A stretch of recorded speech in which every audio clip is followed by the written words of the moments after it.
Hi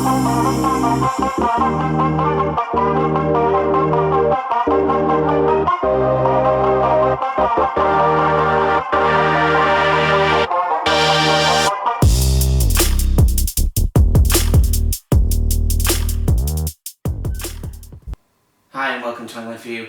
Today you join me again from that comfort of the house, but what we're going to do is do a little bit through bait preparation and a little talk about pellets. So on this back to basics, a lot of people, pellets can get really confusing. There's lots of different varieties and lots of different sizes and all different kinds of colours that we can use for different certain things. I'm just going to go through a basic way about pellets and a little bit of how they react in the water and how we can prepare them. So in front of me you see 5 different selections. Now I haven't got every different size and millimetre of pellet because there's absolutely tons of them, but the main sizes that we use in commercial fishing, 2mm pellets, 4mm pellets, 6 and 8mm pellets. I haven't got any 6mm pellets in hard, but I have got some 6mm soft pellets and 8mm pellets. They're pretty much as big as you're going to go in commercial fishing. So 4mm, I've got 2 different colours. Again, this can vary on different types where you go in and different venues. So if the water is a little bit more coloured, you might favour a darker pellet, and if it's if it's a little bit clearer, you might fancy a lighter pellet. It's completely up to you, and it's always good to have a bit of different colour variety to use for baits and hook baits, especially if you're fishing a feeder. So what we're going to do is go into a little bit of preparation first. So as you can see, these 3 here are harder pellets. Most hard pellets will float to some degree and will need a little bit of soaking, although most fishery pellets, so when you go to a fishery, and you should always check the rules because they might use their own pellets, they usually do sink. And the reason that is a lot of people in commercials, they fish shallow or they're throwing the bait in and it needs to be able to sink quite quickly. Now the reason for the floating a lot of the time is a high oil content. If you see a pellet with a high oil content, as you will know from science experiments when you're a kid, if you've got oil and you put that on top of water, it's going to float and sink slower. So always a good idea to see if you are just buying a product rather than something from a fishery, to see if it's a sinking pellet or a floating pellet. Because I've seen tons and tons of people where they fish those pellets and they are throwing them in and they think that they're sinking and they're just floating straight out of the peg. So let's have a flip round and talk a little bit about first the ones that we've got on the end, which are expander pellets, and how we prepare them and what they're used for. Right guys, so we're going to start with expanders, and like any other pellet that you can get, they come in various different sizes. These ones are 4.5, you can get 4mm, 3mm, 2mm, 6mm, 8mm, and the list goes on. So expanders are a little bit different, and this is where, if people are watching this video, there might be a little bit of controversy in the preparation of them. The reason I say that is, you may have heard of, if you're new to fishing, maybe not, but if you are already fishing, you will know about pellet pumps. And basically what that does is you add a little bit of water, you add your pellets, and you're vacuuming the air out of the tube effectively, and that's drawing the moisture into the pellet, which makes them sink. I used to do that, I don't do that anymore. Basically, I add water and I add them to it. As soon as they plump up and they're soft, I give them a little squeeze under the water and then they're good to go. Never had a problem with that. I'm not saying my way is the right way, I'm not saying it's the wrong way, it's just the way I do it. So I'll quickly show you how this is, how we get on with that, and then we'll come back to it and see what they look like after they've gone up in size. So what I'm going to do is actually, I'll nip to the camera and I'll just zoom in a bit closer so we can get a little bit of a bird's eye view. So as you can see, we've got our glass here, and we've got the 4mm pellets. These ones are 4.5, should I say. I'm just going to take a couple of them out and I'm going to just put them next to this glass on there, and that's going to give you a little bit of an indication of how small they are. So they're probably around the 3mm size, maybe, yeah, around the 3mm size I would say, in comparison to a true sort of 4mm, and they're a lot smaller. So what the reason obviously that is that when they swell up, that's the 4.5mm. So we're just going to add a little bit of water. You can use pond water, you can, again, there's a big debate whether you use pond water or you use bottled water. Again, that's completely up to you. And we're going to add those pellets to there, and you can see straight away, because they're quite aerated, that they float straight away. And that's all you need to do. And the whole of your fishing session now, you will be able to just keep them in that water. So what we'll do is in 20 minutes time, they will sort of plump up and fluff up, go soft and squidgy, and we will show you the next stage of them. And then obviously how we can leave them, and have a little explanation of how we fish with them. So join me in the Wonders of Edit, where we come straight back and see what they look like. Right guys, so we've let those expanders soak for probably about 15 minutes, and we've come back to them, and you can see they're floating. I'm just going to take one out, and you can see the size wise that they've grown considerably in comparison. If I just get actually a comparison from the side of me, and I'll put that next to it on my hand. Here we go. So side by side, you can quite easily see that here is the expander fully done, and here is the expander that's not been soaked, and you can see the complete difference in that product. Now if you look, you can see they're all floating, so this is where my little trick comes in. So I put it in the water and I squeeze the pellet softly and then let go, and as you can see that pellet's sunk to the bottom of the water, and with the weight of the hook as well, it's gonna basically work perfectly. So you don't actually need to use, and I'll just squeeze one in this jar as well if we can grab hold of one. You can see that you don't have to use a pellet pump. It's, again, if you're on a tight budget and you don't want to spend any money, you can see that one's sunk to the bottom of there. If you don't want to spend an extra £15 on it, which I know people, this is the idea of this, is simplicity and not having to spend a lot of money. So you can see there that one has sunk to the bottom right in the middle of the glass, and that's what we're looking for. So join me back on, and we'll go through a little bit about micro pellets and how we prepare those. Right guys, so the next thing, now we've looked at those expander pellets and obviously how the texture and what we use them for, we're going to look at the next thing, and this is soft hooker pellets. Now they're a little bit different to an expander pellet. You can get them in various different flavours, colours, sizes. All pretty much are the same scenario, meaning you open up the cap like so, you take one, they're already soft, and you hook your hook onto them. And it's really quite as simple as that. These are really good for all times of year. They stay on a lot better than an expander does. As we've just gone through, the expander is a lot better for maybe shyer bites, smaller fish, and although you can catch on double expander down the edge and things like that, I tend to use them more in winter. Whereas these soft hookers are great all year round, and they're a good sort of pole fishing bait. I won't really use them on the rod too much, and I certainly wouldn't use them in the feeder too much. It would be on the pole, close up to islands, things like that, where maybe putting an expander on or a hard pellet, maybe I just want the hook through it rather than a hard pellet. Maybe they've been a bit funny with the hard pellets. Sometimes it's just good to have those with you. Although there's a thing called S pellets, which are usually 6 or 8 mil pellets, and they're a bit tougher and usually in red krill flavour. I really like those, and I sometimes put the quick stop through that. So if you've ever watched some of my other sort of hybrid fishing, feeder fishing videos, you will able to see how we put those on, and they're probably the exception for me using them on feeder. So always good to have hookable pellets, 6 mils or 4 mils, and you're good to go. It's just exactly the same way of hooking it, by nicking that hook through. So moving on through to hard pellets.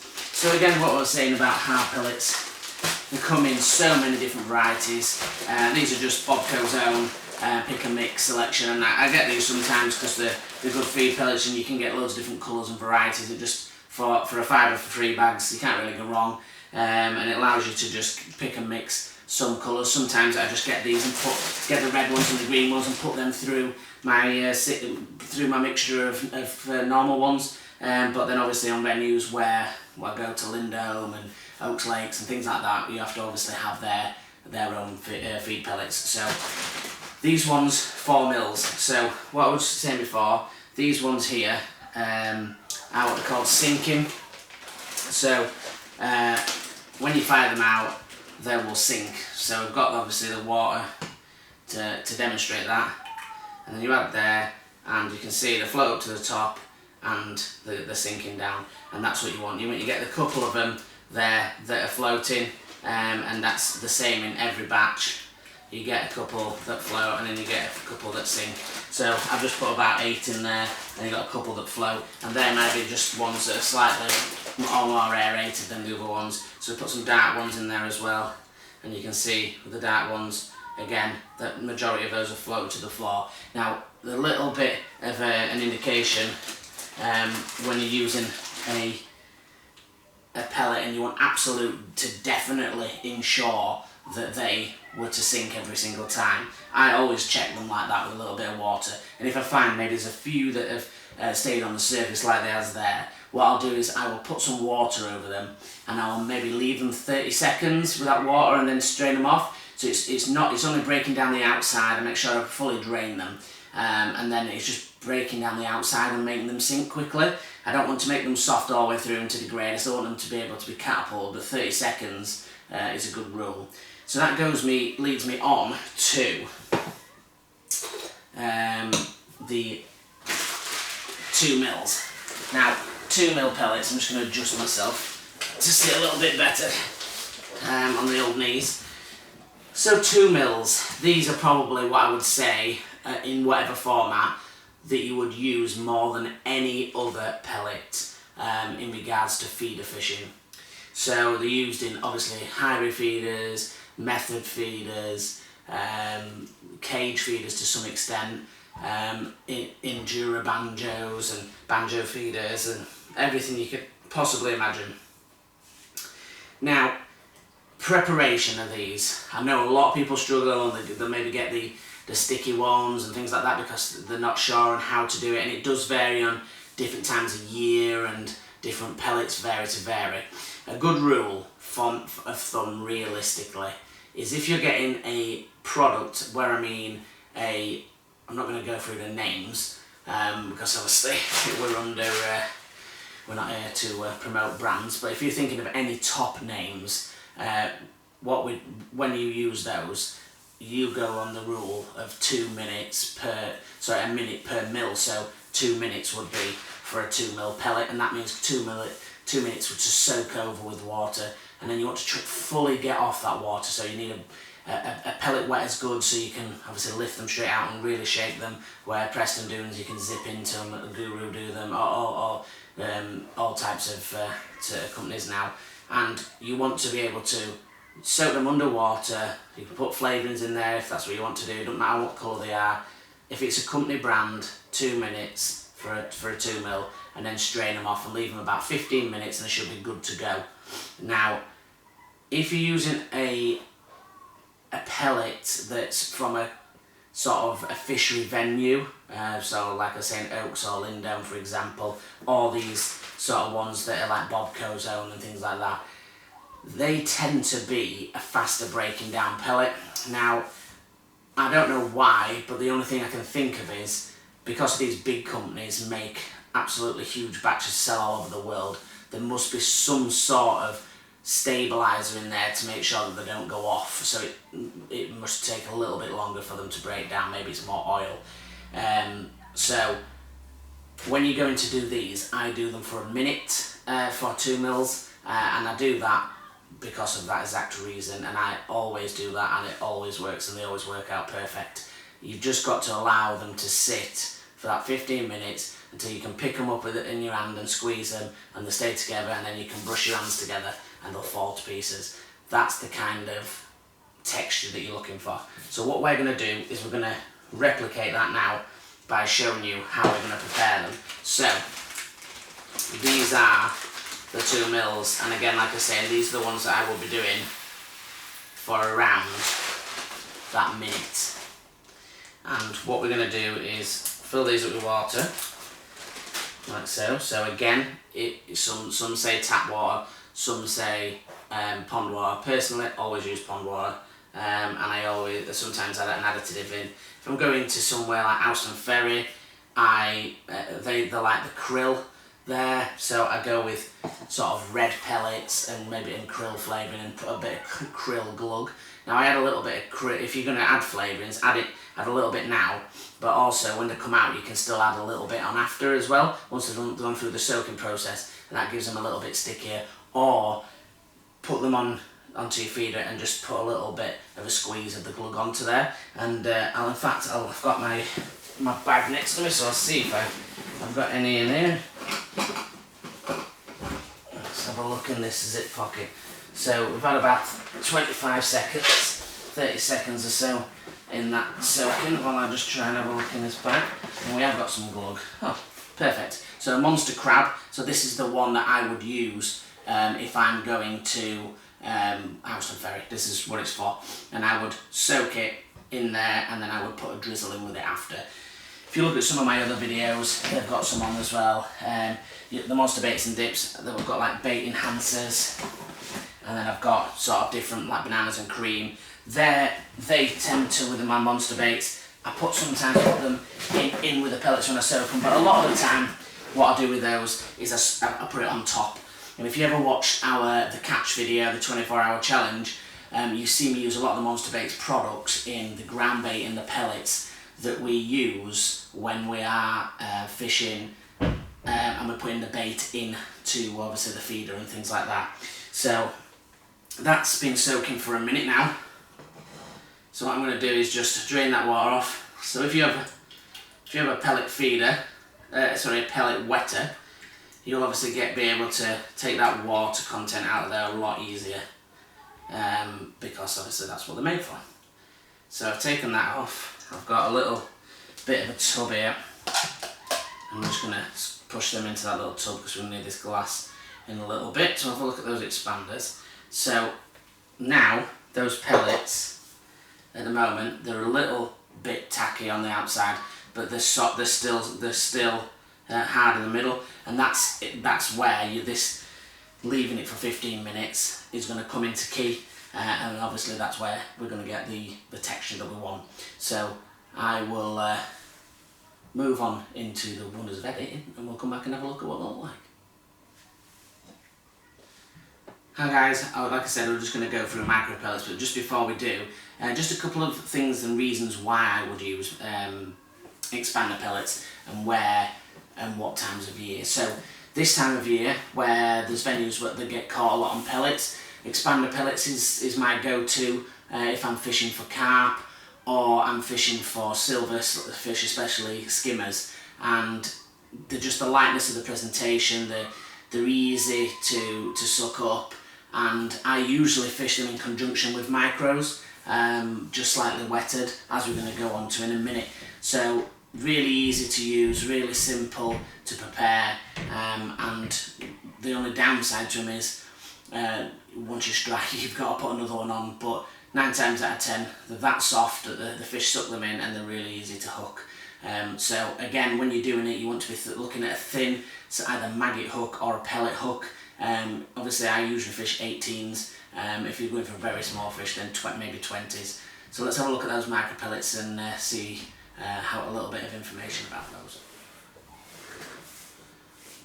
Right guys, so we're back, and as you can see I've poured the pellets out into here. They've had that 15 minutes of soaking, and we've got a lovely little pile which is perfect consistency. So I'll just give those a little squeeze like we would do if they're onto feed, and you can see that straight away they're in a ball and they've maintained that structure, and then we rub the hands together and they break up. So what I'm going to do again is I'm just going to bring the camera in close, you can see that, and then what we're going to do is get a glass and show you how it breaks down when it goes into the water.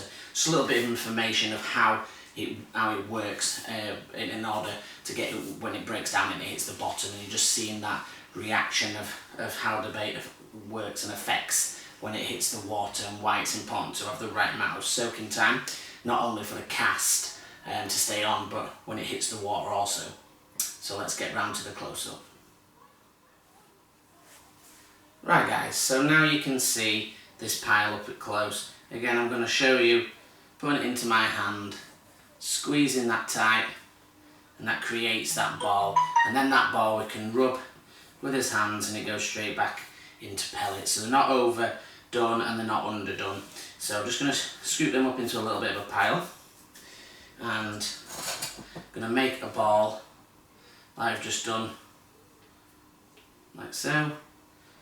And then I'm just going to get a glass of water, stand that on the side, and we'll have a look how that breaks down. So when it goes into the water, straight away you can see that it's starting to fizz and starting to break down around the sides. The sides are coming off. You can see there, look, the debris around in the bottom. But they've stayed in the ball, which is the most important thing for when they've hit. But now as the water works through, you can see the bubbles coming off. It's breaking down the pellets, and they're coming into individual little pellets. You can see it now. They're breaking down into individual pellets, and that's going to sit perfectly in your hook bait next to your feeder. But it's also stayed in when I've dropped it in, and it's still maintained its strength. And that's all to do with how much you soak it. If you soak it too much and it's too soft, then it'll stick to that feeder and it'll take ages to come off, and it'll break down like paste. If it's not on enough, it's not been done enough, they won't stick and they won't break down at all, and they'll fall off on the cast. So let's go back to the main picture and we'll just wrap this all up. Right guys, I hope this has given you a little bit of information about pellets and help you when obviously the weather picks up, but also for the different types of pellets at this time of year. Like I say, pellets are a universal bait. You can use them any time of year, in any venue really. Most fish now are bred on them and will eat pellets. It's just about finding out what colours, what flavours work for you, and it's always good to carry a few varieties around with your sizes, colours, especially if you're banding them on a feeder to try and be that little bit of advantage. But hopefully these little bits of information, ways of prepping them, and little bits of thought process behind them will help you catch more fish and feel a little bit better about when you use pellets. So thank you for watching as always. Join us on the Instagram at angling_for_you. Join us on the Facebook group at Angling For You. A great bunch of guys on there, really good information, and obviously chatting about all the bits and bobs that go along with fishing. So join us on there at Angling For You on Facebook. Like and subscribe guys as always. Thanks for watching. Tell